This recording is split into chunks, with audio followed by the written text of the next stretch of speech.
नमस्कार, स्वागत है आपका हमारे चैनल संवाद लाइव पर। मैं हूं जितेश और दुनिया के सबसे बड़े आध्यात्मिक और सांस्कृतिक आयोजन प्रयागराज महाकुंभ के बारे में आज हम बात करेंगे। यह आयोजन न सिर्फ भारत बल्कि पूरी दुनिया के लिए एक अद्भुत अनुभव रहा।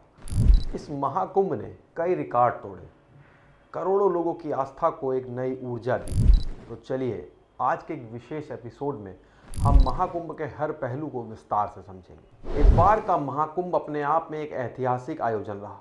इस महाकुंभ में 66 करोड़ से ज़्यादा श्रद्धालुओं ने संगम में स्नान किया और आस्था की डुबकी लगाकर अपनी आस्था को नई ऊंचाइयों तक पहुंचाया।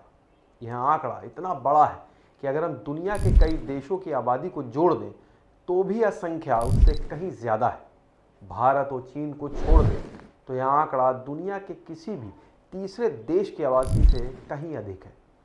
महाकुंभ में आए श्रद्धालुओं की संख्या अमेरिका की कुल आबादी से 2 गुनी और 193 देशों की कुल आबादी से भी ज़्यादा रही। यह आयोजन सिर्फ एक मेला नहीं बल्कि भारत की सांस्कृतिक शक्ति और सनातन परंपरा का प्रतीक था। महाकुंभ का मेला क्षेत्र इतना बड़ा था कि इसे दुनिया के सबसे बड़े स्टेडियम से 166 गुना बड़ा बताया गया। यह मेला जोन 4000 हेक्टेयर में फैला हुआ था, जहां 4 लाख से ज़्यादा टेंट और तंबू लगाए गए थे। श्रद्धालुओं की सुविधा के लिए 1.5 लाख से ज़्यादा टॉयलेट बनाए गए थे। यह पूरा आयोजन इतना विशाल था कि इसे देखकर दुनिया भर के लोग हैरान रह गए। इतने बड़े आयोजन को सफल बनाने के लिए सुरक्षा व्यवस्था पर भी खास ध्यान दिया गया। इस महाकुंभ में 70,000 से ज़्यादा सुरक्षाकर्मी तैनात थे, जिनमें 37,000 पुलिसकर्मी, 14,000 होमगार्ड और सीआरपीएफ के जवान भी शामिल थे। इतनी बड़ी संख्या में सुरक्षाकर्मी की तैनाती ने सुनिश्चित किया कि श्रद्धालु बिना किसी डर के अपनी आस्था का पर्व मना सकें। महाकुंभ के समापन पर श्रद्धालुओं ने सुरक्षाकर्मियों की जमकर तारीफ की। यह आयोजन सिर्फ एक सरकारी कार्यक्रम नहीं था बल्कि अब भारत की सांस्कृतिक एकता और शक्ति का प्रतीक था। महाकुंभ में श्रद्धालुओं की सुविधा के लिए यातायात व्यवस्था को भी बेहतर बनाया गया। उत्तर प्रदेश परिवहन निगम की बात करें तो उसने श्रद्धालुओं के लिए 4000 से ज़्यादा बसों का संचालन किया। वहीं प्रयागराज शहर में शटल बस की सेवा की गई, जिससे जो श्रद्धालु हैं वो संगम तक आसानी से पहुंच सकें। बात करेंगे हवाई यात्रा की, तो हवाई यात्रा के लिए भी खास इंतजाम किए। पूरे कुंभ के दौरान 3000 से ज़्यादा हवाई जहाज प्रयागराज की धरती पर उतरे, जिनमें 550 चार्टर्ड विमान थे। हालांकि अमृत स्नान के दौरान हवाई जहाज के टिकट की कीमतें लंदन की फ्लाइट से भी ज़्यादा हो गई। महाकुंभ की शुरुआत से ही कई चर्चित चेहरों ने इसे और भी खास बना दिया।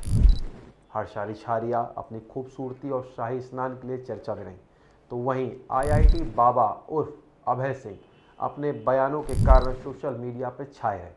इसके अलावा माला बेचने वाली मोनालिसा की तस्वीरें भी खूब वायरल हुई। इस बड़े आयोजन में कई बड़ी हस्तियों ने भी आस्था की डुबकी लगाई, चाहे वो प्रधानमंत्री नरेंद्र मोदी हों, राष्ट्रपति द्रौपदी मुर्मू, मुकेश अंबानी, गौतम अडानी, या देश के बड़े राजनेता हों या विपक्ष के कई नेता, जिन्होंने आस्था की डुबकी लगाई। हर बड़े आयोजन की तरह महाकुंभ में भी कुछ हादसे और विवाद देखने को मिले। मौनी अमावस्या के दिन प्रयागराज में इतनी बड़ी संख्या में श्रद्धालु उमड़े कि प्रशासन के लिए उन्हें संभालना चुनौती बन गया।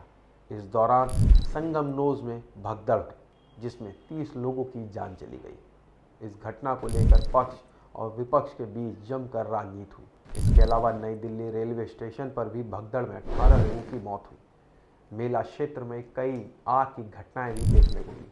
हालांकि इस आग की घटना में कोई हताहत नहीं हुआ।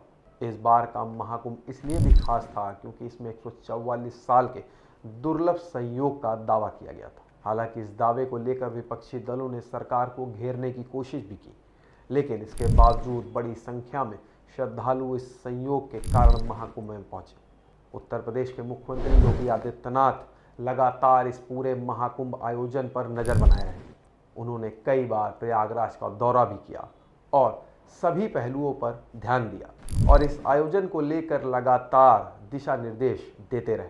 महाकुंभ 2025 न सिर्फ एक आध्यात्मिक आयोजन था बल्कि अब भारत की सांस्कृतिक एकता और शक्ति का प्रतीक भी था। इस आयोजन ने दुनिया को यह दिखा दिया कि भारत किस तरह से विशाल आयोजनों को सफलतापूर्वक संचालित कर सकता है। तो यह था महाकुंभ 2025 का पूरा विवरण। अगर आपको वीडियो पसंद आया हो तो इसे लाइक करें, शेयर करें और चैनल को सब्सक्राइब नहीं किया हो तो आज ही करें। मिलेंगे एक नए वीडियो के साथ। नमस्कार।